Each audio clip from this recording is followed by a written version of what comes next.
안녕하세요. 카이스트 이경상입니다. 지금 블록체인 2018이라는 주제 두 번째 시간입니다. 이번 시간에는 블록체인 안전하다는데 왜 도대체 해킹이 일어날까? 그럼 블록체인의 원리는 뭐고 왜 해킹이 일어나는 것일까? 라는 것을 좀 살펴보도록 하겠습니다. 자, 먼저 시간에 우리는 P2P 금융거래라는 것을 알아봤습니다. 다시 한번 상기시켜드리면 P2P 거래는 바로 뭡니까? 화폐를 우리 네티즌들이 만들어서 이것이 화폐다라고 서로 인정을 하면서 그거를 나눠 거래에 쓰는 것이 P2P 금융거래다. 이렇게 우리가 정의를 했죠. 그리고 비트코인은 그런 거래 기록이 담겨져 있는 화폐, 이거를 우리가 비트코인이라고 우리가 얘기를 했습니다. 그럼 그 원리에 대해서 오늘은 살펴보도록 하겠습니다. 자, 그러면 첫 번째예요. 비트코인은 어떻게 우리가 화폐라고 신뢰를 할까요? 자, 먼저 첫 번째, 채굴이 됩니다. 이 채굴이라는 건 나중에 다시 설명을 드릴 거예요. 자, 비트코인이 처음 채굴이 돼서 금채굴하듯이 나왔어요. 그러면 뭐가 기록이 있어야 되겠어요? 얼마를 뽑았다는 게 아니고 누가 언제 이것을 얼마를 뽑았다. 현재 누구 거다라는 게 처음 만들어지겠죠. 그럼 이게 이제 처음에 내 거다 하는 서명이 들어가 있을 겁니다. 그리고 이거를 내 친구한테 보내요. 그러면 뭐가 가야 되겠어요? 보낸 내 친구 코인에는 이 코인은 언제 채굴돼서 내 친구가 가져서 그 사람의 소유했다는 자기의 서명이 들어가 있고 지금 현재는 나다. 근데 난데 이것을 나에게 이전했다라는 친구의 서명, 인증서가 들어가야 되겠죠. 그래야 내 거가 되는 거 아니겠어요? 자, 이것이 바로 코인입니다. 비트코인. 다시 말하면 비트코인은 처음 채굴되면서 이제까지 올 때까지의 소유주들의 서명이 들어가 있어야 되겠죠. 그 다음에 이것이 내 것이라는 나의 서명이 들어가 있으면 바로 이게 코인이 되겠죠. 이전됐다는 기록이 있으니까요. 만약에 앞에 있는 사람이 이거를 자기 거다라고 주장하면 안 되는 거죠. 왜? 이 코인은 이미 나에게 전달됐다는 것이 연결돼서 왔기 때문이죠. 그렇기 때문에 우리는 비트코인은 이런 전체 처음부터 지금까지의 모든 소유주의 이전 관계나 거래 기록이 남아있기 때문에 우리가 이거는 지금 현재 가치를 갖는다. 내 소유주가 분명하다. 이런 신뢰성을 갖게 되는 거죠. 자, 그러면 비트코인은 결국 재해석하면 어떻게 됐어요? 바로 거래 기반 디지털 화폐가 되겠죠. 그래서 우리나라에는 주로 가상화폐라고 쓰이고요. 해외에서는 암호화폐라는 용어가 쓰이는데 사실은 암호화폐가 더 적합한 표현이 되겠습니다. 자, 두 번째는 내가 가진 돈 또는 나의 문서는 나만 봐야 되지 않겠습니까? 그래야 되는데 먼저 보낸 사람이 내가 용처를 본다거나 내가 어떻게 쓰고 있는지를 알면 안 되겠죠. 그러면 우리가 어떻게 돈을 전달을 받아야 되겠어요? 밥이라는 사람이 앨리스한테 보낼 때 공공키라는 거와 프라이빗 키라는 퍼블릭 키와 프라이빗 키라는 개념을 가져야 됩니다. 자, 공공키는 뭐냐? 알려진 키예요. 다시 말하면 우리가 이메일을 쓸 때 이메일 아이디로 보내잖아요. 그러면 앨리스는 그걸 비밀번호로 열어보죠. 근데 여기에 문제가 있어요. 뭐가 문제가 있느냐? 해커들이 들어오게 되면 해커들도 비밀번호를 알면 볼 수가 있다는 거죠. 그렇죠? 그렇기 때문에 밥은 보낼 때 앨리스의 퍼블릭 키를 알지만 그 퍼블릭 키하고 내용하고 같이 보안으로 완전히 암호화시켜서 보내주는 겁니다. 그럼 앨리스는 자기의 개인 키로서만 열 수가 있죠. 이 키는 앨리스만 알고 있는 거죠. 그렇게 되면 그 내용을 앨리스만 보게 되는, 다 암호화가 됐기 때문에 그 중간에 누가 해킹을 해서 그 내용을 받는다 하더라도 내용을 알 수가 없는 그런 역할을 하는 새로운 보안 체계가 되겠습니다. 자, 그러면 결국 이건 어떻게 쓰이겠어요? 이렇게 쓰입니다. 자, 거래가 일어나면 소유자 1이 자기의 공개 키로서 암호화를 시키고요. 자기 서명을 합니다. 그럼 거래가 되겠죠? 거래가 자기께 되겠죠? 자, 그러면 그 화폐를 소유자 2에게 넘길 때는 어떻게 보내겠어요? 소유자 2의 공개 키를 아니까 그 사람한테 보내고요. 그 사람 거라는 걸 보내주고 자기 서명을 하게 됩니다. 그러면 소유자 2는 자기 키로서 그걸 열 수가 있겠죠. 또 소유자 3한테 소유자 2가 보낼 때는요. 마찬가지로 소유자 3의 공개 기와 내용을 암호화합니다. 자기 서명까지. 그 다음에 비밀키로서 또 열 수 있게끔 되겠죠. 그래서 연쇄적으로 디지털 서명을 하고 다음 사람으로 넘기는 이러한 방식이 바로 퍼블릭 프라이빗 키. 다시 말하면 내 돈은 나만 볼 수 있는 기능이 되겠죠. 자, 이제 세 번째는 뭐냐면 이제 해커가 들어와서 10비트인데 그 비트코인을 내 거다 하는 식으로 변경할 때 위험성이 있지 않겠어요? 그런 거를 어떻게 막을 거냐? 이게 굉장히 중요해요. 그래서 우리가 여기에 해시 알고리즘, 뭐 여러분 요즘 SNS에 쓰는 샵 이런 해시가 아니고 해시라는 알고리즘으로 이걸 대체하고 있습니다. 어떻게 이 해시 알고리즘이 가장 중요한가라는 것을 알아보겠습니다. 자, 이 해시 알고리즘을 암호화할 때마다 이거를 64개의 사이즈로 이걸 표시를 해주는 이러한 암호 체계인데요. 자, 이 알고리즘의 첫 번째 원칙은 사람들이 이걸 보고 크기가 얼마일까? 이런 걸 몰라야 되는 거죠. 또 길어도 똑같은 크기를 가져야 이 긴 거 그냥 짧은 거냐를 모를 거 아니에요? 이 원리는 뭐냐면 저는 이 해시 알고리즘을 블록체인의 DNA, 다시 말하면 인간의 DNA와 같다고 이렇게 설명을 하고 있습니다. 자, 우리가 보면 어린애든 나이 든 사람이든 DNA 구조와 개수는 23개의 염기서열로 구성되고 똑같이 갖고 있습니다. 다시 말하면 아래 보시면 여우 해도 64개로 표시되어 있죠? 여우가 개를 물었다. 그 사이즈가 똑같아야 되겠죠. 그래야 사람들이 여우, 이게 짧은 건지 긴 건지 더 긴 건지를 모르고 똑같은 크기, 아무리 큰 것도 똑같은 사이즈의 알고리즘으로 단순화시켜서 DNA로 추출을 해서 표현을 해준다는 거죠. 자, 두 번째는 뭐냐면 동일한 사람은 동일한 DNA를 유지하잖아요. 그래서 여우가 개를 물었다. 그렇게 되면 똑같은 게 나와야 되겠죠. 이게 달라지게 되면 매번 바뀌기 때문에 안 되겠죠. 그런데 왜 이렇게 필요하냐 하면 예를 들어서 여우가 멍멍 짖는 개가 아니고 옆으로 왔다 갔다 하는 개를 물었다라고 이렇게 해커가 들어와서 살짝 바꿨다고 칩시다. 그러면 밑에 보시는 것처럼 완전히 다른 걸로 바뀐다는 거죠. 다시 말하면 이렇게 만들어 놨기 때문에 이것이 어떤 내용인지를 전혀 알 수가 없는 완벽하게 새로운 코드로 거듭난다는 거예요. 자, 그 다음에 세 번째 해커가 정보 변조를 대응하는 건 뭐겠어요? 자, 아까 말씀드렸다시피 여우가 개를 물었다. 그럼 똑같은 게 나온다 그랬죠? 그러면 그 거꾸로 그 코드를 보고 앞에 있는 거를 알 수가 있지 않겠어요?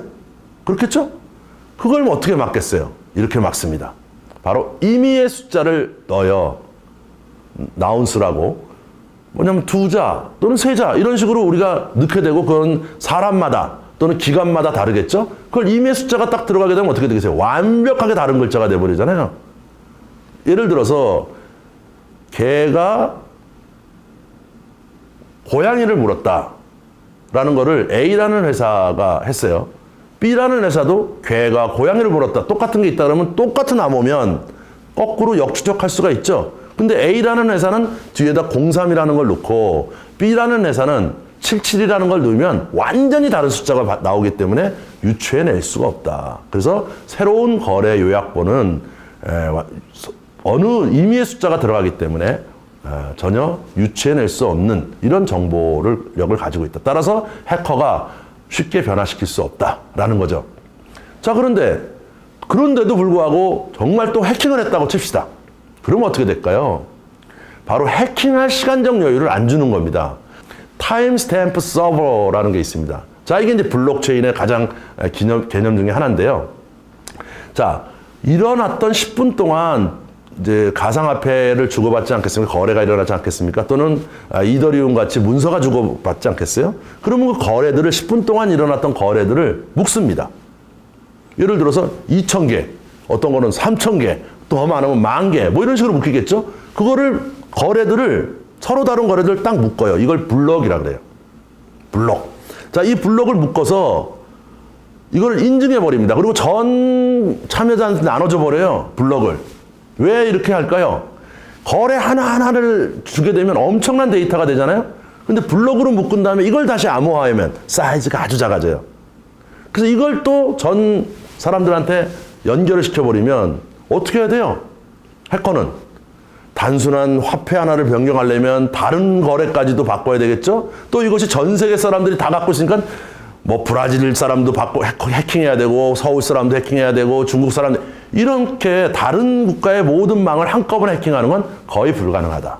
그래서 이런 것들이 연결되어 있는 것, 다시 말하면 단위의 거래를 블록화하고 또 그 10분마다 일어나는 다양한 거래를 또 블록화하고 이것을 서로 연결하고 그 다음에 이것을 모든 사람이 다 나눠서 연결해서 갖고 있고 하는 게 블록체인이 되겠죠. 그래서 이렇기 때문에 거의 해킹이 불가능한 영역으로 된다를 여러분이 알 수 있어요. 그래서 블록체인은 수학적으로 가장 안전한 P2P 거래의 방식이 되겠습니다. 거의 뚫을 수가 없는 상태가 되겠죠. 그러면 여러분 채굴이라는 걸 많이 들었어요. 비트코인은 어떻게 채굴하는 거예요?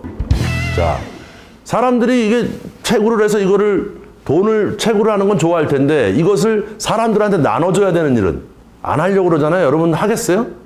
여러분 같으면 앉아가지고 올라오면 10분 단위씩 그걸 해가지고 다른 사람한테 나눠주고 이런 걸 안 할 거 아닙니까? 요거를 나눠주면서 돈도 만드는 걸 연결시킨 게 이게 기가 막힌 신의 한 수가 아닐까 싶습니다. 자, 어떻게 되는 거냐?